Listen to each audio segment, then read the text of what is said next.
tentang satu perkara yang barangkali penting bagi kita semua, ini berkaitan dengan aktivitas kita sehari-hari, yaitu tentang adab berbicara. Karena tiap hari kita pasti berbicara. Ada yang seharian sama sekali tidak berbicara, ada siapa orang bisu. Tapi selama kita bukan orang yang bisu, maka pasti kita berbicara. Meskipun ada yang banyak, ada yang sedikit, tapi tiap hari kita pasti berbicara. Nah, dan di dalam Islam ini diajarkan itu bagaimana adab berbicara. Nabi kita Muhammad SAW telah mengajarkan kepada kita bagaimana adab berbicara. Ada beberapa adab yang perlu kita perhatikan. Di antaranya yang pertama yaitu tidak berbicara kecuali yang baik. Ini yang pertama. Tidak berbicara kecuali yang baik. Kalau tidak baik maka ini. Nah, ini yang pertama. Maka ketika kita hendak berbicara, maka hendaknya kita merenungkan apa yang akan kita bicarakan, apa yang akan keluar dari lisan kita. Kalau seandainya apa yang akan kita ucapkan itu adalah kebaikan, misalkan mengajak temannya ngaji, misalkan ngajari temannya cara wudu dan sebagainya, maka lanjutkan. Akan tetapi sebaliknya, kalau ternyata apa yang hendak kita sampaikan itu adalah sesuatu yang tidak baik, sesuatu yang berdosa, maka hendaknya kita tahan lisan kita. Misalkan kita mau berbohong, ditanya tentang sesuatu, kemudian dalam hati ada keinginan untuk berbohong, maka hendaknya kita pikirkan baik apa tidak. Bohong sesuatu yang tidak baik, maka kita tahan. Jangan kita ucapkan perkataan bohong tersebut. Jadi demikian, kita tidak berbicara kecuali yang baik. Dan Nabi SAW bersabda dalam hadis yang diriwayatkan oleh Imam Bukhari dan Muslim dalam Sahihnya dari sahabat Abu Hurairah, Rasulullah bersabda, "Man kana yu'minu billahi wal yawmil akhir falyaqul khairan aw liyasmut." Barang siapa yang beriman kepada Allah dan hari akhir, maka hendaknya dia diam, hendaknya dia berkata baik atau diam. Hendaknya dia berkata baik atau diam. Jadi pilihannya cuma dua, tidak ada yang lain. Apa yang hendak kita bicarakan, apa yang hendak kita katakan, baik atau tidak. Kalau baik, lanjutkan. Kalau tidak, maka diam. Kita tahan lisan kita. Jangan sampai lisan kita itu menjadi malapetaka bagi kita. Karena banyak orang yang masuk neraka tidak ada sebab lain kecuali hanya karena lisannya. Sebagaimana di dalam hadis yang masyhur dari Mu'adz bin Jabal radhiyallahu anhu, Nabi sallallahu alaihi wasallam berwasiat kepada Mu'adz, "Kufa 'alaika jagalah ini lisannya." Kemudian Mu'adz mengatakan, "Ya Rasulullah, apakah kita akan disiksa karena apa yang kita ucapkan?" Nah, apakah kita akan disiksa oleh Allah karena hanya sebab apa yang kita ucapkan? Maka kemudian Nabi mengatakan bahwa sakilat ka hubbuka Ya Pak, ibumu kehilangan engkau waliman. Al yaqulun nasu bin nari ala wujuhihim illa asaidu al-sinati. Bukankah banyak orang yang dijerumuskan, dimasukkan ke dalam api neraka, di atas wajahnya tidak ada sebab lain kecuali karena hasil panen dari lisannya. Banyak kata Nabi, orang yang masuk neraka gara-gara lisan, gara-gara tidak bisa menjaga lisannya. Apa saja yang ingin dia bicarakan, dia ucapkan, meskipun suatu perkataan yang tidak dibenarkan dalam agama. Inilah yang menyebabkan orang masuk neraka. Akan tetapi sebaliknya, ketika orang bisa menjaga lisannya, maka itu menjadi sebab dia masuk ke dalam surga. Ketika seorang bisa menjaga lisannya. Nabi SAW mengatakan, man yadman li ma baina lihyaihi. Barang siapa yang menjamin bagiku menjaga apa yang ada di antara dua lehernya, yaitu lisannya, menjaga lisannya. Wa ma baina arjulaihi, dan menjaga apa yang ada di antara dua kakinya. Apa yang ada di antara dua kaki? Semua dua. Nah, barang siapa yang bisa menjaga lisan dari perkataan yang dilarang dan menjaga kemaluan dari perzinahan, dan mengatakan apa? Al-man bahu al-jannah, maka aku menjamin untuknya surga. Nah, siapa? Orang yang bisa menjaga lisannya. Orang yang bisa menjaga lisannya. Nah, yang ini adab yang pertama. Baik, kemudian adab yang kedua, yaitu hendaknya kita berbicara dengan orang lain sesuai dengan akal mereka, sesuai dengan kadar akal nalar mereka. Hendaknya kita berbicara dengan orang lain sesuai dengan akal mereka. Nah, karena orang yang kita ajak berbicara satu dengan yang lainnya tentunya berbeda, tidak sama. Daya tangkapnya berbeda, ilmunya berbeda, tingkat pendidikannya berbeda, usianya berbeda. Maka satu dengan yang lainnya harus kita sesuaikan. Kalau kita bicara sama teman-teman kita sesama santun yang biasa tiap hari belajar bahasa Arab misalnya, kemudian kita bercakap-cakap dengan sedikit bahasa Arab, tidak masalah. Tapi kalau misalkan kita bicara sama orang lain yang di luar, misalkan ada orang jualan jajanan, kemudian kita panggil, kemudian kita bicara sama dia dengan menggunakan bahasa Arab, kira-kira gimana? Tidak paham. Nah, maka harus kita sesuaikan. Kita berbicara dengan orang yang tua, dengan anak yang masih kecil, tentunya berbeda. Ya, harus disesuaikan dengan bahasa yang mereka pahami.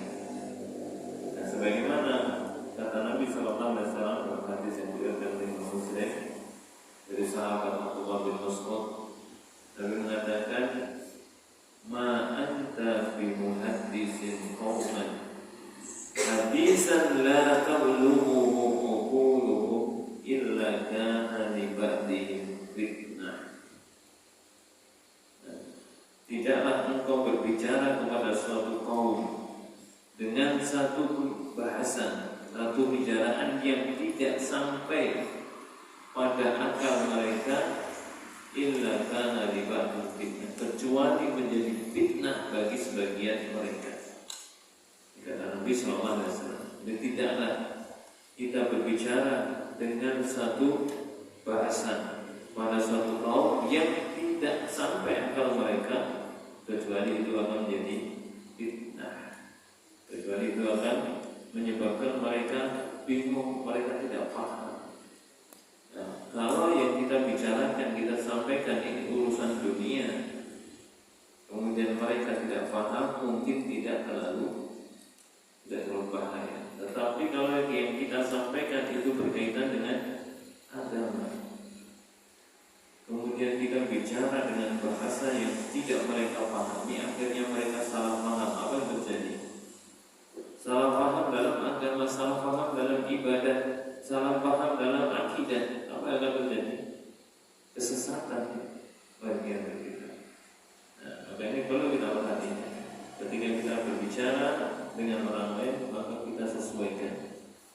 Kita sesuaikan dengan kondisi orang yang kita ajak bicara. Baik, kemudian yang ketiga, adab yang ketiga, yaitu mengulang-ulangi kalimat jika diperlukan. Mengulang-ulangi kalimat jika diperlukan. Jadi kadang ketika kita berbicara, orang yang kita ajak berbicara kadang kalau cuma sekali belum paham, maka perlu kita ulangi 2 kali atau bahkan 3 kali atau bahkan lebih dari itu. Jadi mengulang-ulang kalimat yang kita ucapkan jika itu diperlukan. Nah, sebagaimana ini biasa dilakukan oleh Nabi kita Nabi Muhammad sallallahu alaihi wasallam. Di dalam hadis yang diriwayatkan oleh Imam Al-Bukhari,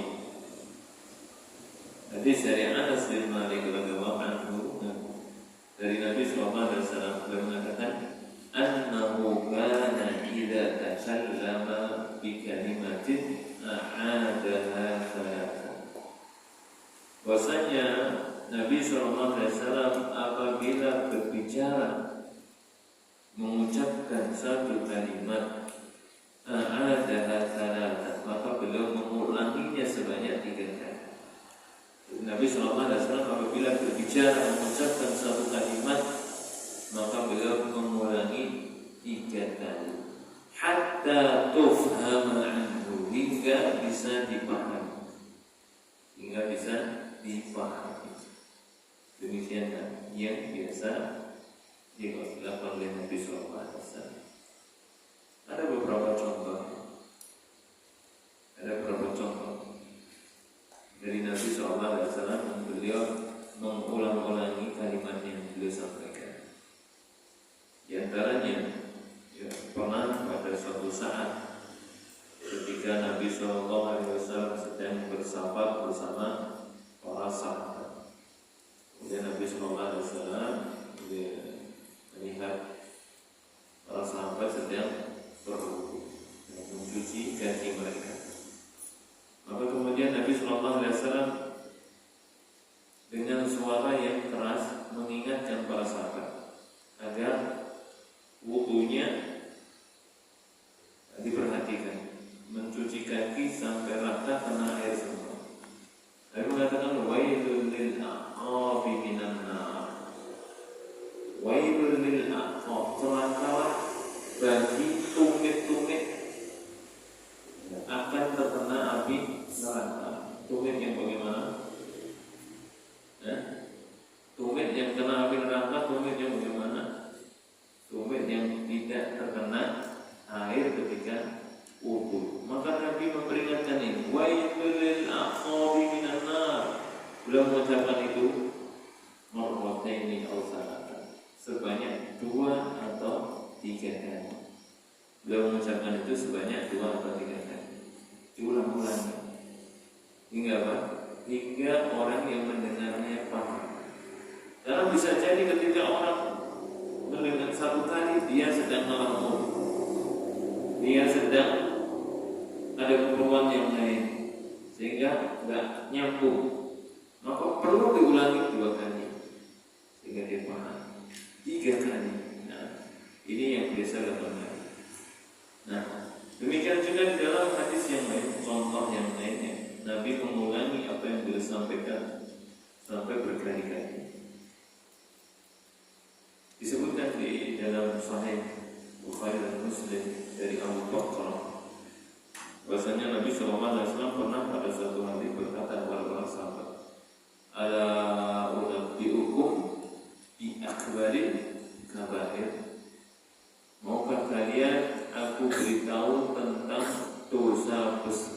besar yang paling besar. Kata Abu Bakar, beliau mengucapkan itu salatan sebanyak 3 kali. Ala unabbi'ukum bi akbaril kabair. Ala unabbi'ukum bi akbaril kabair. Ala unabbi'ukum bi akbaril kabair. Maukah kalian aku beritahu tentang dosa-dosa besar yang paling besar? Sebanyak 3 kali. Maka kemudian para sahabat mengatakan, bala ya Rasulullah. Tentu ya Rasulullah. Kemudian juga Harun Nabi mengatakan, menyampaikan dosa besar itu apa saja. Dia mengatakan al-isyraku billah, menyekutukan Allah, berbuat syirik, wa uququl walidain, dan apa? Durhaka kepada kedua orang tua. Maka muqtadiyan, dulunya sebelumnya Nabi berbicara sambil bersandar. Fajalah saat kemudian duduk meninggalkan sandarannya. Kemudian beliau mengatakan ala wa qawlu zur wa syahadati zur. Ketahuilah dosa besar yang paling besar yang lainnya yaitu perkataan palsu dan persaksian palsu. Ini Nabi SAW mengulang-ulangi apa yang beliau sampaikan, mengulang-ulangi apa yang beliau sampaikan jika itu diperlukan. Baik.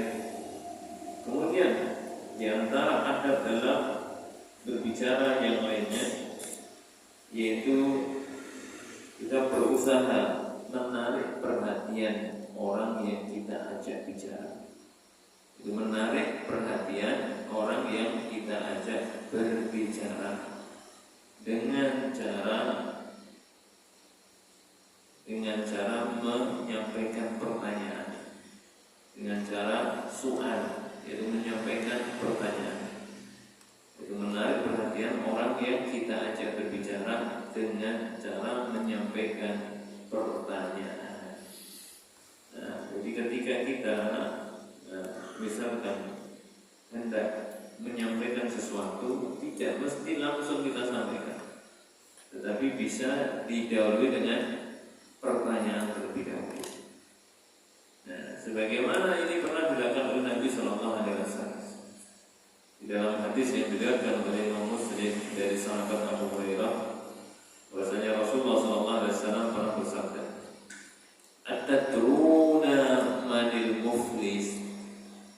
Tahukah kalian siapa itu orang yang muflis, orang yang bangkrut? Jadi di sini Nabi SAW hendak menyampaikan kepada para sahabat siapa orang yang bangkrut itu. Tapi Nabi tidak langsung mengatakan orang yang bangkrut adalah yang seperti ini, seperti ini, seperti ini. Tidak. Tapi Nabi memulainya dengan apa? Dengan pertanyaan. Menyampaikan pertanyaan, tahukah kalian siapa itu orang yang bangkrut? Maka kemudian para sahabat menjawab berdasarkan apa yang ada dalam benak mereka yang mereka pikirkan. Innal muflisa min, mereka mengatakan al-muflisu fina man la dirham lahu wa la mata. Orang yang bangkrut di antara kita itu ya orang yang tidak punya uang dan tidak punya harta, punya perhiasan, punya apa-apa, itu orang bangkrut. Tetapi ternyata bukan itu yang dimaksud Nabi. Siapa orang bangkrut kata Nabi? Nabi mengatakan al-muflisu min ummati, orang yang bangkrut dari umatku. Siapa? Ya'ti yaumal qiyamah bi salatin wa siyamin wa zakatin, yaitu orang yang datang pada hari kiamat dengan membawa pahala salat, pahala puasa dan pahala zakat. Bagus ya? Bagus. Orang datang pada hari kiamat dengan membawa pahala salat, pahala zakat, pahala siyam. Kenapa bisa dikatakan bangkrut? Nabi mengatakan wa ya'ti faqad syatama hada, tetapi dia datang pada hari kiamat dan dia telah mencaci maki orang ini, itu mencaci temannya. Wa qad memfitnah temannya, menuduh temannya. Wa akala mala hada, makan ngambil harta temannya. Wa safaqa dama hada, dan mengalirkan darah temannya. Wa daraba hada, dan memukul temannya. Ini sebabnya. Meskipun dia rajin ibadah, rajin sholat, rajin puasa, rajin zakat dan sebagainya, tetapi dia juga suka apa? Berbuat zalim, suka mencaci maki temannya, suka menuduh, memfitnah temannya, suka mengambil barang punya temannya dan sebagainya, suka mencubit temannya, menendang dan sebagainya. Ada nggak yang seperti itu? Nah, alhamdulillah enggak. Tapi kalau Anda perhatikan ini, Nabi menyatakan orang yang seperti ini nanti termasuk orang yang bangkrut di hari kiamat. Ia datang membawa pahala yang banyak, tapi dia juga suka berbuat zalim kepada orang lain. Maka Nabi mengatakan bayu tohaka min hasanati, maka orang ini dikasih pahalanya. Wahana min hasanati, yang ini juga dikasih pahalanya. Terus seperti itu. Jadi pahalanya dibagi-bagikan kepada orang yang pernah dia zalimi ketika di dunia. Nah, kemudian gimana kalau habis? Nabi mengatakan fa'in faniyat hasanatu, kalau pahalanya habis, qabla an yuqwa ma alaihi, sebelum lunas kezaliman-kezalimannya, maka apa? Ukhidha min khotoya, maka dosa-dosa orang yang dizalimi itu diambil. Fatorihat alaihi, kemudian dilemparkan, diberikan kepada orang tadi. Kemudian dia dimasukkan, dilemparkan ke dalam api neraka. Siapa ini? Orang yang rajin ibadah, rajin sholat, rajin puasa dan sebagainya. Tetapi apa sebabnya kok dia bisa bangkrut hingga pahalanya habis? Suka berbuat zalim, suka berbuat zalim. Nah, maka hendaknya kita berhati-hati. Jadi jangan sampai kita suka zalim pada temannya, suka usil, suka nyakiti, suka ngambil barang punya temannya. Jangan dikira itu akan selesai di dunia, itu akan dipertanggungjawabkan sampai nanti di akhirat. Nah, baik, itu contoh Nabi ketika hendak menyampaikan kepada para sahabat tentang orang yang muflis, maka beliau memulai dengan pertanyaan. Untuk apa tadi?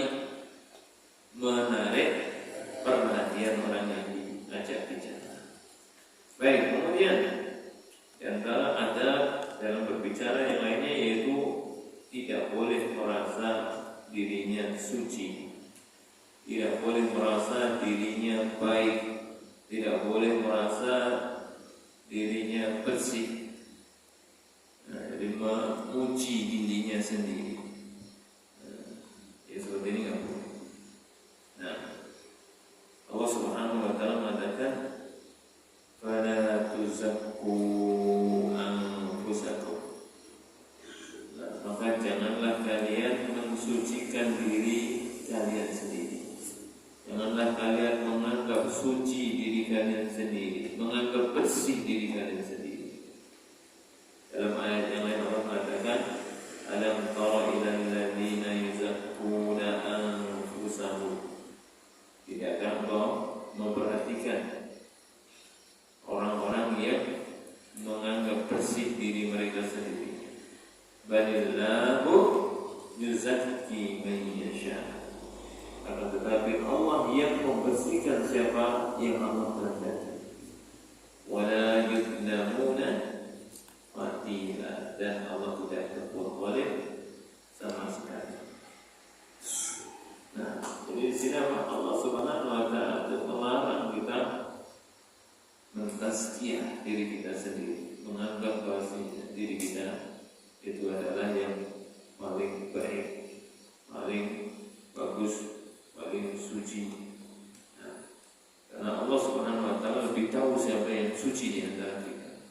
siapa yang baik di antara kita. Tidak perlu kita mentazkiyah menyucikan diri kita sendiri. Baik, kemudian qadulillah rahimani wa rahmatullah, di antara adab yang lainnya yaitu hendaknya kita tidak berbicara, tidak mengucapkan ucapan yang kotor dan keji. Tidak mengucapkan ucapan yang kotor, keji, buruk, kasar. Kadang ada yang suka misuh, atau misuh, mengucapkan ucapan yang tidak pantas, nyebut-nyebut nama binatang, apa misalnya anjing, babi. Kalau sekarang bukan anjing lagi, apa? Dirubah jadi anjing, apa? Itu sama saja. Itu sama. Itu cuma plesetan, maksudnya sama. Dan kalimat-kalimat yang semisal ini nggak boleh kita ucapkan. Hendaknya kita bersihkan lisan kita dari yang seperti ini. Apalagi di sini orang menghafal Al-Quran. Para penghafal Al-Quran tidak pantas mengucapkan ucapan-ucapan yang seperti itu. Nabi SAW bersabda dalam hadis yang diriwayatkan oleh Imam Tirmidzi dari Abdullah bin Mas'ud, dan mengatakan, laisal mu'minu bit-ta'an walal la'an walal fahish walal badi. Nabi mengatakan, laisal mu'min, tidaklah seorang mukmin itu bit-ta'an, suka mencela, walal la'an, dan juga tidak suka melaknat. Ini seorang mukmin. Karena Nabi bukan ta'an, bukan orang yang suka mencela. Demikian juga bukan orang yang suka melaknat. Wal fahish, dan bukan orang yang suka berkata kotor. Wal badi, dan bukan orang yang suka berkata kata yang keji. Nabi sallallahu alaihi wasallam menjelaskan seperti itu. Menjelaskan tentang seorang mukmin. Seorang mukmin bukan orang yang suka mencela, mencaci maki. Bukan orang yang suka melaknat orang lain. Bukan orang yang suka berkata-kata kotor, berkata-kata corok. Demikian juga berkata-kata perkataan yang keji. Tidak boleh seperti itu. Itu bukan sifat seorang mukmin. Apakah berarti kalau ada seorang mukmin yang berkata kotor kemudian dia jadi kafir? Apakah demikian? Tentunya tidak. Bukan berarti orang yang berkata kotor kemudian jadi kafir, bukan. Maksudnya di situ itu seorang mukmin yang sempurna itu tidak suka melaknat, tidak suka mencela, tidak suka berkata kotor, tidak suka berkata yang keji. Tapi sebaliknya, kalau ada orang mukmin tetapi masih suka berkata kotor, menunjukkan imannya belum sempurna, imannya masih kurang, imannya masih lemah. Baik, kemudian yang berikutnya di antara adab dalam berbicara yang berikutnya yaitu tarku jidal wal mirah, yaitu meninggalkan debat, debat kusir, debat yang tidak ada faedahnya. Kadang ada orang-orang yang sukanya berdebat, bahkan hanya membahas perkara-perkara yang sepele. Misalkan apa? Telur sama ayam duluan mana? Debat gak selesai-selesai sampai bertahun-tahun. Gak ada gunanya seperti itu. Maka apa? Ditinggalkan. Gak ada faedahnya. Karena seorang yang seorang muslim yang baik itu meninggalkan apa yang tidak manfaat. Min husni islamil mar'i tarkuhu ma la yahni. Di antara tanda baiknya Islam seseorang yaitu meninggalkan apa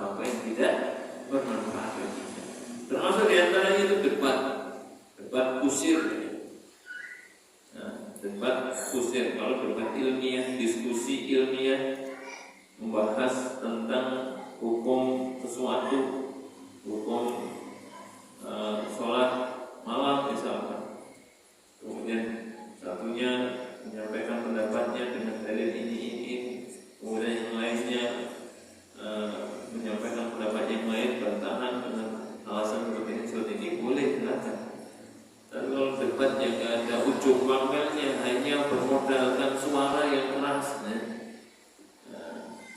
maka yang seperti ini sebaiknya ditinggalkan, ada manfaat.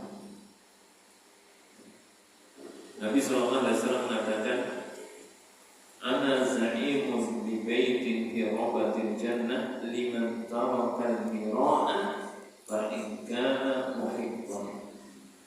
Nabi mengatakan, aku menjamin bi baitin fi rabatil jannah, aku menjamin seseorang mendapatkan rumah di surga. Nabi menjamin apa? Seorang akan mendapatkan rumah di surga. Bagi siapa? Kata Nabi apa? Liman tarakal mira'a, bagi siapa yang meninggalkan debat. Wa in kana muhiqqan, meskipun dia benar.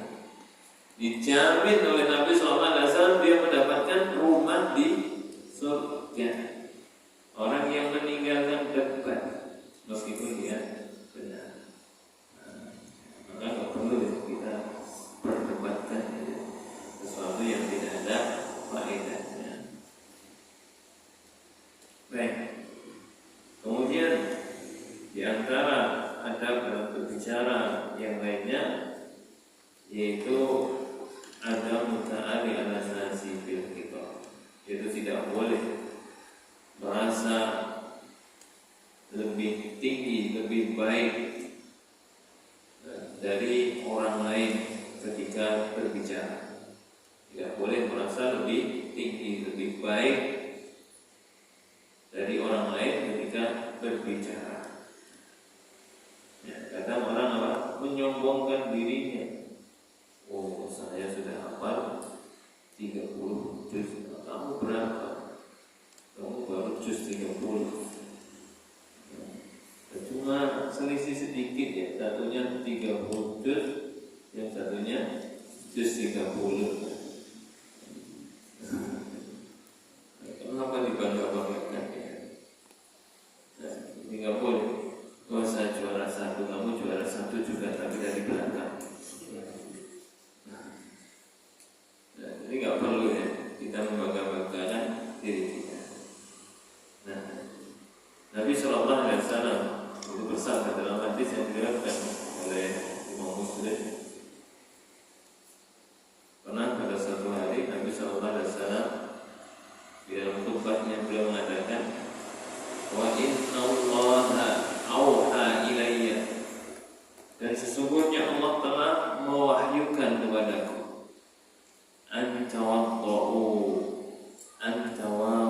agar kalian tawalu, agar kalian rendah hati, tidak sombong, tidak merasa besar, tidak merasa tinggi. Wala yaqar ahadun ala ahadin, dan janganlah seorang itu merasa lebih dibandingkan sebagian dari seorang yang lainnya.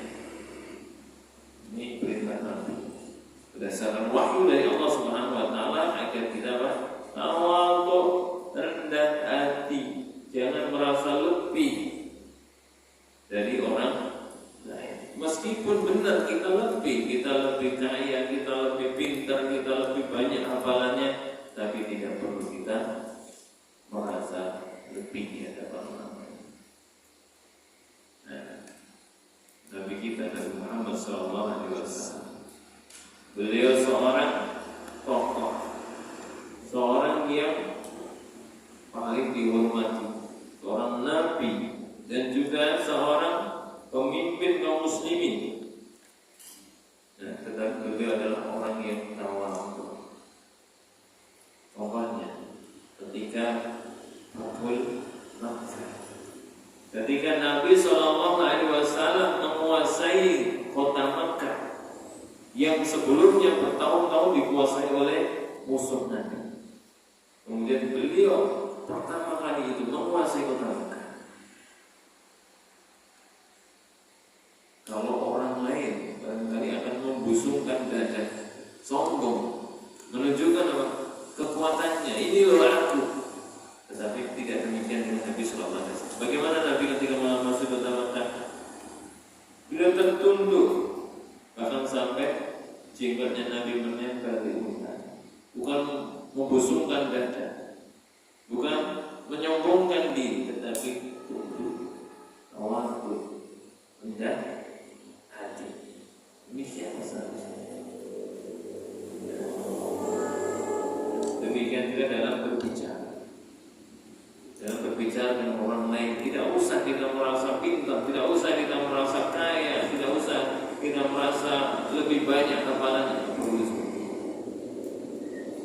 Nah, baik. Kemudian di antara adab dalam berbicara yang lainnya, yaitu tidak boleh kita memberikan gelar-gelar, panggilan-panggilan yang buruk. Mereka menyebut nama saudaranya, nama temannya dengan teman yang dengan panggilan yang buruk.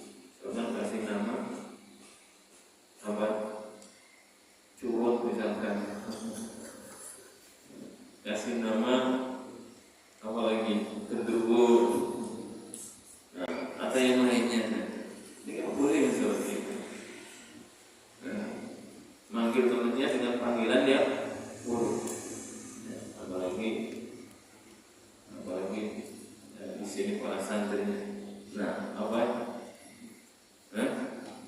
Kambing, mau kambing, mau tikus, mau kadal, nggak boleh. Nah, dan ini banyak ya. Kalau di masyarakat itu banyak ada orang kasih nama dengan nama-nama binatang.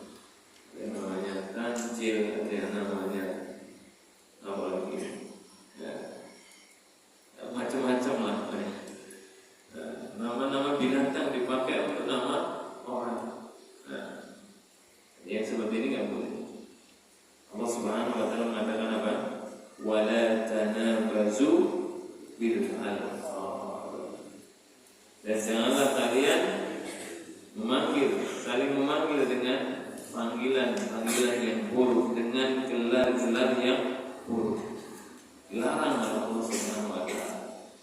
Nabi Sallallahu Alaihi Wasallam ada sahabat yang namanya kurang pas, namanya kurang baik, diganti oleh Nabi dengan nama yang baik. Dan sekarang ada orang yang namanya sudah bagus, ya, diberikan oleh orang tuanya nama yang bagus, malah diganti dengan nama yang buruk. Nah, maka seperti ini tinggal jangan. Jangan suka kita memanggil teman kita dengan panggilan-panggilan yang buruk. Baik, ini di antara adab-adab yang perlu kita jaga ketika kita sedang berbicara. Nah, dan tentunya kita belajar ini bukan cuma sekedar ingin tahu, tetapi seharusnya kita apa yang sudah kita ketahui kita amalkan sehingga ilmu kita menjadi ilmu yang bermanfaat. Baik, barangkali demikian yang bisa disampaikan.